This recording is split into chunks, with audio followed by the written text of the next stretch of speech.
우리가 그 연결고리를 끊어내면 그들은 스스로 무너져 버릴 거야. 옆에 있던 병사들은 구체적인 설명을 요구하진 않았지만 이미 모두가 한니발이 단숨에 로마를 치진 않겠구나 하고 짐작했어. 그는 동맹을 하나씩 끊어내 로마가 스스로 약해지길 기다릴 생각이었으니까. 밤이 깊어가자 한니발은 지중해 연안 쪽 해안을 홀로 거닐었어. 작은 파도가 바위를 때릴 때마다 머릿속으로 계획을 더 치밀하게 다듬었거든. 로마를 당장 함락시킬 힘은 아직 부족해. 하지만 칸나이의 대승으로 남부 이탈리아 도시의 로마가 정말 우릴 지켜줄 수 있나? 라는 의문이 퍼지도록 만들었지. 그는 속삭였어.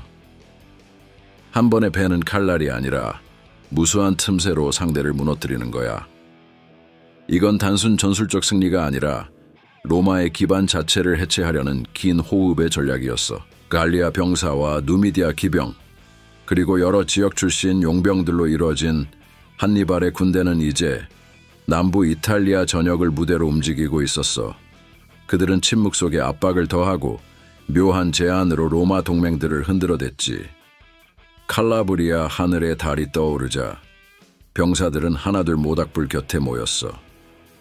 먼 도시들에서 새어나오는 불빛은 평화로워 보이지만 그 안에선 한니발과 로마 중 누구를 선택해야 할지 치열한 고민이 일어나고 있었어. 레고라는 성문을 열었고 레쪼는 끝까지 저항을 선택했어. 그 사이에 있는 수많은 소도시들은 한니발과 로마를 저울질하며 운명을 가를 결단의 순간을 맞이하고 있었지. 로마가 맹렬히 방역할 것인가? 한니발이 더 깊이 파고들 것인가? 모두가 긴장 중이야. 병사들은 수군거리며 이 전쟁이 쉽게 끝나지 않을 것임을 직감했어. 그런데도 한니발의 행군은 멈추지 않았어.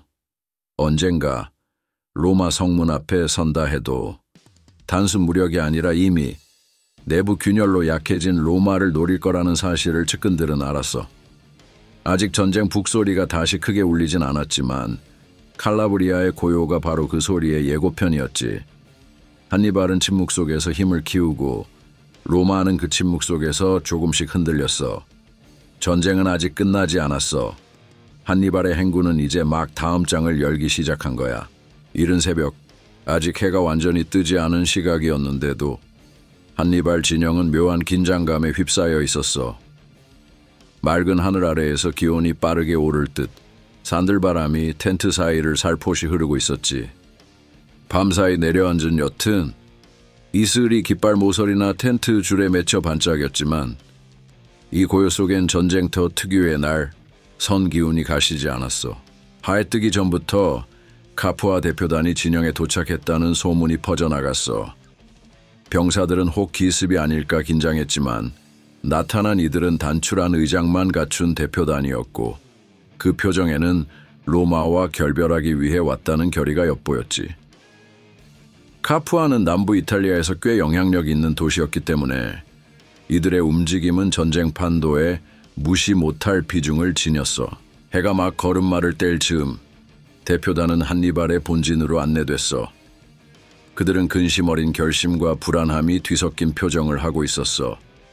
텐트 안으로 들어가니 은은한 향목 냄새가 나고 전쟁터라기보다는 조용하고 엄숙한 분위기였어. 한니발은 몇몇 측근과 함께 이들을 기다리고 있었어. 평소 전장에서 보이던 날카로움 대신 침착하고 고요한 표정이었지. 상대의 빈틈을 놓치지 않는 노련한 장군이지만 여기서는 정치가 같은 면모가 엿보였어. 카푸아 대표단이 가볍게 예를 표하자 한니발은 낮고 단호한 목소리로 말을 걸었어. 카푸아가 로마와 결별하겠다고 결심했다고 들었소. 대표단 수장 셀바누스는 약간 떨리는 목소리로 답했어. 장군께서도 아시다시피 카푸아는 더 이상 로마와 함께할 수 없다고 판단했습니다. 그들이 요구하는 무거운 공납과 끝, 모르는 전쟁 속에서 우리 시민들은 새로운 길을 선택하기로 한 것이오. 그는 곧 세 가지 조건을 제시했어. 첫째, 카푸아는 자발적으로 병력을 파견하지 않는다는 것. 둘째, 카푸아 영토 내 완전한 자치 보장. 셋째, 포로로 잡힌 카푸아 시민 300명을 로마 포로 300명과 교환하는 것이었어. 셀바누스의 말이 끝나고 텐트 안에 잠시 침묵이 흘렀어. 한니발 측근들은 눈빛을 주고받다가 걱정스러운 표정을 지었지. 특히 젊은 장교 마르코는 솔직히 당혹한 기사액을 감추지 못했어. 병력 지원 없이 탈퇴한다니 그가 혼잣말처럼 중얼거렸어. 로마에서 이탈한다 하면 우릴 돕겠다는 거나 다름없는데 정작 군대를 내놓지 않는 건가? 한니발은 그 반응에 전혀 흔들리지 않았어. 이미 카푸아가 어떤 의도로 로마를 떠났는지 충분히 예상하고 있었고 그 내면을 꿰뚫으려는 듯 대표단 표정을 차분히 살펴봤지. 카푸아가 로마 동맹 아래서 이미 오랜 세월 병력을 소모해왔겠지요. 한니발이 천천히 말을 꺼냈어. 내가 여러분을 받아들이는 이유는 칼과 창을 보태려는 게 아니라 로마의 동맹체계에 균열이 생긴 모습을 세상에 드러내려는 거요. 한니발의 이 말에 측근들은 고개를 갸우뚱했지만 곧 그가 얼마나 확고한 전략적 사고를 하고 있는지 깨달았어. 칸나이 전투 이후로도 그는 병력 소모 싸움에 매달리기보다 동맹 파괴를 전쟁의 핵심으로 삼고 있었던 거야. 한니발은 의자에서 일어나 미소를 머금은 차에 카푸아의 제안을 받아들이겠다고 했어. 측근들은 의아했지만 누구도 직접 대놓고 반박하진 못했어. 전장에서 수많은 승리를 이끌어온 그의 카리스마가 여기서도 여전했거든. 카푸아가 로마로부터 떠난다는 건 칼과 창만으로 얻을 수 있는 일이 아니오. 로마가 당연시했던 동맹과 신뢰가 무너지는 힘, 그것이야말로 로마를 약화시키는 가장 강력한 방법이지. 한니발은 그렇게 말하며 천막 입구 쪽을 바라봤어. 저 밖에는 아프리카 출신 용병, 갈리아인, 이베리아인 등 다양한 병사들이 뒤섞여 있었어. 이들은 먼 길을 넘어 여기까지 왔지만 지금은 이탈리아 심장부 한복판에 자리 잡았지. 로마에겐 이미 엄청난 충격이었지만 한니발이 보기에 진짜 승부수는 병력이 아니라 신뢰의 붕괴였어. 카푸아 대표단 수장 셀바누스도 한니발의 말을 들으며 안심하는 기색이 보였어. 로마와 결별하러 왔지만 동시에 카푸아의 안전 보장도 얻어야 했으니까. 한니발이 제안을 받아들인다는 건 카푸아가 별다른 군사적 압박 없이도 자치와 시민 보호를 유지할 수 있다는 얘기였어. 그 뒤 포로 교환 문제도 즉시 논의됐어. 300대 300이란 수치만 보면 대등해 보이지만 실제로는 각각 지닌 의미가 달랐지. 한니발 입장에선 가치가 그리 크지 않은 로마 측 포로를 내어주는 대신 카푸아 시민 포로를 건져옴으로써 카푸아와의 동맹 관계를 더 굳건히 만들 수 있었거든. 측근들은 여전히 의심을 거두지 못했어. 장군, 이 포로들이 로마로 돌아간다면 로마가 전력을 보충하는 꼴 아닙니까? 그럴 가능성도 있지. 하지만 이번에 돌아가는 자들이 대세를 뒤집진 못할 거야. 우린 또 다른 전략으로 대응하면 돼. 한니발은 짧고 단호하게 대답했어. 그에게 이 전쟁은 이미 칼과 창만으로 결정될 싸움이 아니었으니까. 카푸아가 한니발과 합의를 봤다는 소식은 금세 주변으로 퍼져나갔어. 특히 칸나이 전투 이후 로마의 실망을 품던 도시들은 곧바로 반응을 보였어. 그중 4도시가 한니발에게 사절을 보내 충성을 맹세했거든. 규모가 그리 크지 않은 도시들이었지만 상징적 의미로는 로마 동맹 체제가 더 크게 뒤흔들렸어. 캄파니아에서 카푸아가 빠져나갔으면 마그나 그라이키아 쪽 도시들도 머지않아 우리에게 오겠지. 한니발은 내심 이렇게 생각했고 이탈리아 전역에 걸친 거대한 전선의 흐름을 그려보고 있어서 로마는 재빨리 사신들을 보내 남부에 새 군단을 모았지만 한 번 생긴 금간 신뢰는 다시 붙이기가 쉽지 않았어. 카푸아의 이탈은 단순히 도시 하나가 빠져나간 게 아니라 로마 동맹은 안정과 안전을 보장한다 라는 믿음 자체를 훼손해버리는 사건이었거든. 한니발 진영 병사들도 은근한 활기에 휩싸였어. 다국적 혼합 군대라 보급이 항상 넉넉하지 않았는데 카푸아가 가세하면 식량과 물자를 더 안정적으로 공급받을 수 있을 테니까. 자연히 사기도 오르기 시작했어. 이제 로마 동맹이 아니니 우리를 두려워해서 곡물을 숨길 이유가 없겠지. 역시 카푸아가 열쇠였어. 그 도시가 로마 등을 돌리면 중남부에서 로마는 외딴섬이 될 수밖에 없지. 병사들 사이엔 다소 조심스러우면서도 낙관적인 기대감이 번졌어. 전술적 위험이 여전히 도사리고 있었지만 로마를 직접 쳐야만 승리할 수 있다는 고정관념을 넘어서 로마의 동맹을 안에서 붕괴시키는 한니발의 새로운 전략이 점차 성과를 내는 것처럼 보였거든. 카푸아 대표단이 떠난 뒤 한니발은 잠시 혼자 지도 위를 들여다봤어. 이탈리아 반도가 펼쳐진 모형 지도에서 도시, 길목, 로마군이 배치된 상황을 하나하나 점검했지. 로마를 무너뜨릴 건 칼끝이 아니라 믿음이 깨지는 소리일 거야. 그는 천천히 읊조리며 로마와 함께 해온 도시들이 어떤 시점에서 어떤 명분으로 이탈할지 꼼꼼히 생각해봤어. 정오 무렵 진영 안에선 벌써 포로 교환 절차가 진행되고 카푸아 측 관리들도 분주하게 움직였어. 겉보기엔 꽤 평화로운 장면이지만 여전히 전쟁은 진행형이었어. 언제 로마군이 방역을 시도할지, 어느 도시가 다시 로마 손을 들어줄지 아무도 장담 못했으니까. 그럼에도 대부분의 사람들은 지금이 분수령임을 느끼고 있었어. 카푸아 이탈 소식은 단순 정세 변화가 아니라 로마 동맹체제의 균열이라는 거대한 지각 변동을 알리는 신호였거든. 남부 이탈리아가 빠르게 한니발 쪽으로 기울기 시작한다는 의미였어. 장막 안팎으로 분주히 오가는 병사들, 정찰병들이 보고하는 소식, 그리고 옷차림도 말투도 제각각인 군인들이 부딪히며 만드는 소란. 이 모든 것들이 겹쳐서 결국 하나의 흐름을 형성하고 있었어. 과연 로마가 이 상태로 버틸 수 있을까라는 물음이 이탈리아 전역을 뒤덮기 시작한 거지. 결국 카푸아의 이탈은 한니발이 노리는 로마 동맹 붕괴 전략의 분기점이 되었어.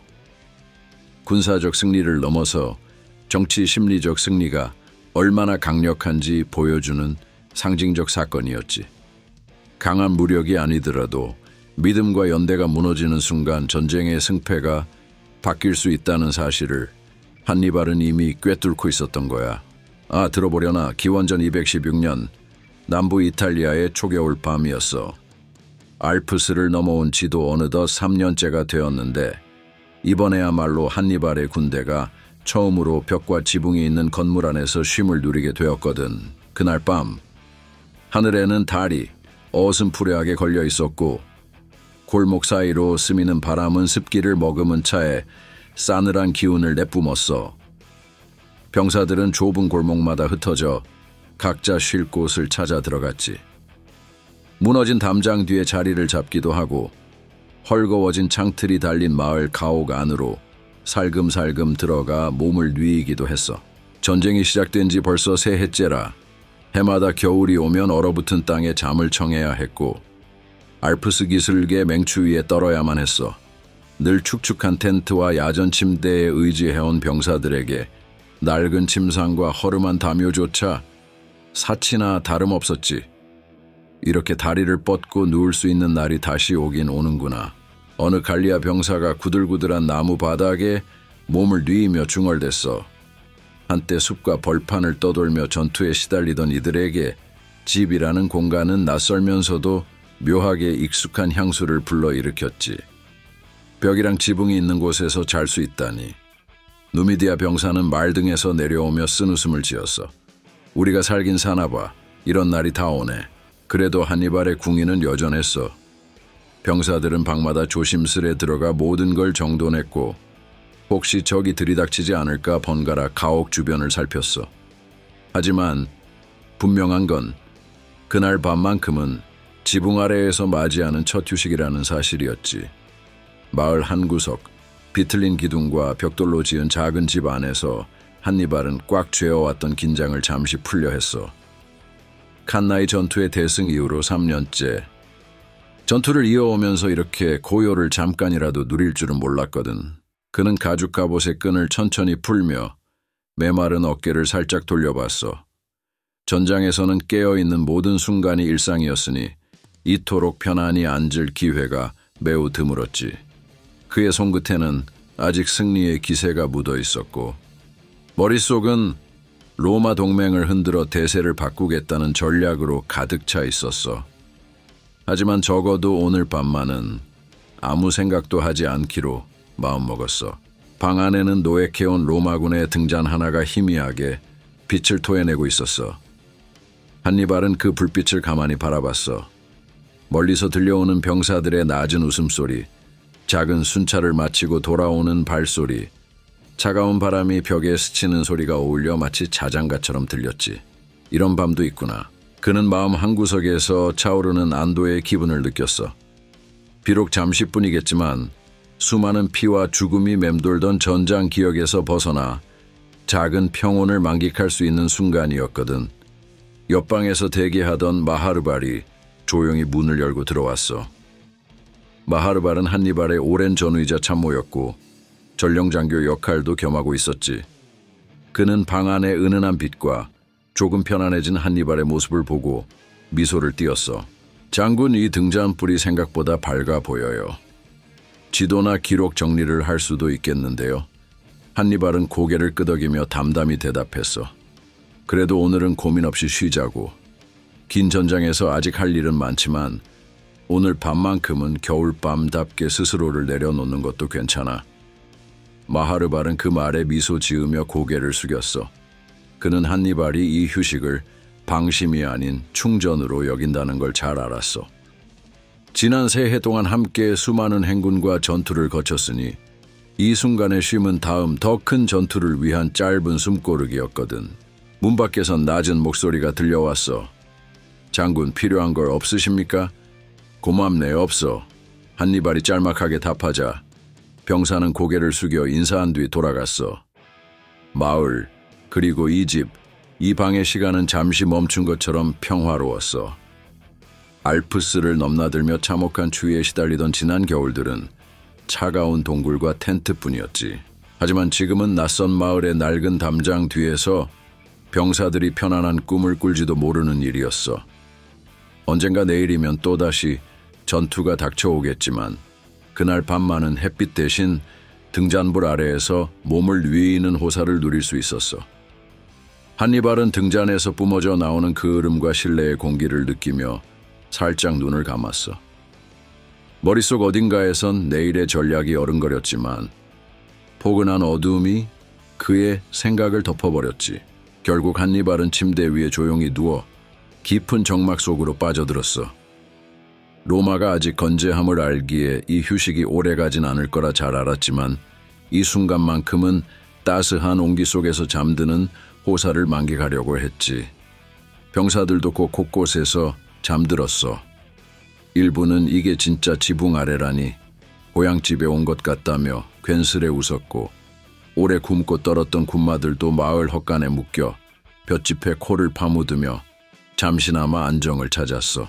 한밤이 더 깊어가자 바람이 거리에 낙엽을 굴리며 가늘게 속삭였어. 한니발과 병사들은 오랜 전쟁에서 쌓인 노고를 잠시 내려놓고 마치 고향 밤처럼 잔잔한 숨소리를 이어갔어. 칸나이 전투 이후로 3년째 한니발의 군대는 전쟁 중엔 꿈도 꾸지 못했던 안식을 겨우 맞이했어. 그렇지만 전쟁은 계속되고 로마는 아직 무너지지 않았어. 오늘 밤의 달콤함이 지나면 다시 길고 지난한 여정과 교전이 줄줄이 기다릴 테지. 그래도 한니발은 이 밤 알 수 없는 희망이 피어오르는 기분을 느꼈어. 지붕 아래서 겨울을 난다는 사실이 지친 병사들에게 알게 모르게 힘이 되리라 여겼거든. 언젠가 이 이탈리아 땅 곳곳에서 병사들이 또 한 번 겨울의 안식을 누릴 수 있으리라는 묘한 예감이 스쳤어. 아직 갈 길이 멀지만 이 작은 행복이야말로 다시 싸울 힘의 밑거름이 될 거라고 믿었지. 그렇게 달빛 아래 도시의 골목, 병사들의 숨소리, 그리고 어둠 속 은은한 등잔불이 어우러지며 또 한 겹의 겨울밤이 깊어만 갔어. 아직 해가 뜨지 않은 어스름한 시각, 로마 원로원 의원들은 밤새 이어진 경론에 지쳐 있었어. 석등 아래 길게 드리운 그림자는 좀채 사라지지 않는 유령처럼 회랑 기둥 틈을 떠돌았지. 피로와 긴장감이 뒤섞인 공기가 의사당 벽을 타고 내려앉아 잠깐 숨을 고르려는 의원들의 어깨를 무겁게 짓눌렀어. 구석에서 잠시 눈을 붙이려던 어떤 의원이 퍼뜩 고개를 들었어. 그의 머릿속에선 여전히 평화냐 전쟁이냐 하는 답 안 나오는 질문이 맴돌고 있었거든. 밤새 계속된 회의는 결론 없이 요동쳤어. 누군가는 굴욕스럽더라도 더 이상 피를 흘리지 말아야 한다고 주장했고, 다른 누구는 어찌 카르타고에게 굴복하겠냐 라며 선조들의 용맹을 떠올렸지. 모두가 지쳐가면서도 결정을 쉽게 내릴 순 없었어. 동이 트기 직전 회색 토가 차림의 노년 의원이 의장석 앞으로 나섰어. 그는 약한 다리를 달래듯 조심스럽게 걸음을 옮기며 긴장으로 갈라진 목소리로 말했다. 동료 의원들이여, 이 전쟁은 이미 너무 오래 끌었소. 로마의 가문마다 누구 하나 피를 흘리지 않은 곳이 없고 전투 때마다 젊은이들이 쓰러지고 있어. 한니발의 제안은 확실히 함정일 수도 있소. 하지만 한편으론 이 끔찍한 비극을 끊을 기회가 될 수도 있어. 그는 숨을 돌리며 주위를 둘러봤어. 밤새 고성이 오가던 의원들도 이제 지친 표정이 역력했지. 누군가는 턱을 괴고 고개를 떨궜고 누군가는 눈을 번뜩이며 의장단을 주시했어. 우리가 이 제안을 받아들이면 한니발이 우리가 내놓은 땅을 발판 삼아 더 강해질 게 틀림없네. 그렇다고 전쟁을 계속하면 더 큰 희생과 비용을 치러야 하겠지. 어느 쪽이든 우리의 결단이 필요하네. 의원들은 묵묵히 한숨을 삼키며 서로를 보았어. 거기엔 칸나이의 참패가 남긴 공포도 있었고 로마인 특유의 긍지와 자부심도 불타고 있었지. 한편 로마에서 밤새 토론이 불붙는 동안 카푸아의 따스한 겨울 안에 자리 잡은 한니발 진영은 상대적으로 차분한 모습이었어. 달빛이 희미하게 깔린 언덕 너머 새벽전의 숲길은 고요했고 원형으로 세운 천막들 사이로는 순찰 병사들의 낮은 숨소리만 들렸거든. 하지만 지휘관들의 천막에선 주기적으로 등불이 꺼졌다 켜지길 반복했어. 한니발은 길게 침묵을 지키며 다시 한번 계획을 다듬고 참모들은 각각의 임무를 놓고 분주히 움직였어. 장군, 로마가 저 조건을 거절한다면 전쟁은 계속될 텐데 새 전선을 어떻게 준비하시겠습니까? 펼쳐진 지도 위 빨간 잉크로 표시된 로마 보급로와 도시들이 마치 경고등 같았어. 한니발은 깊은 고민에 빠졌지만 이내 잔잔한 웃음을 지으며 대답했어. 로마가 우리의 제안을 받아들이지 않는다면 그들은 전장에서 또다시 우리와 맞설 거야. 그러면 지쳐가는 동맹과 병사들, 그리고 갈라지는 내부를 억누르기가 쉽지 않을 걸. 예전 같진 않을 테지. 그는 천막 창문 너머 어둠을 바라봤어. 만약 받아들인다면 적은 비용으로 우리가 원하는 땅을 얻고 그들의 자존심에는 커다란 상처가 남겠지. 이 싸움은 단지 군사적 승리만이 아니야. 심리적 외교적 승리도 중요하지. 카푸아와 로마 사이 길목, 겨울비가 살짝 적신 지늘길 위로 며칠 전 풀려난 로마 병사들이 낡은 전투화를 질질 끌며 돌아오고 있었어. 그들은 곧장 원로원으로 가지 못하고 가족과 친지가 있는 동네부터 들렀지. 그리고 거기서 자신들이 본 광경을 생생히 떠올리며 주변 사람들에게 전했어. 한니발은 우리를 학살하지 않았어. 오히려 예상치 못한 관용을 보여줬고 로마 지도자들에게 이 뜻을 전하라고 말했어. 하지만 그의 눈빛은 분명하더군.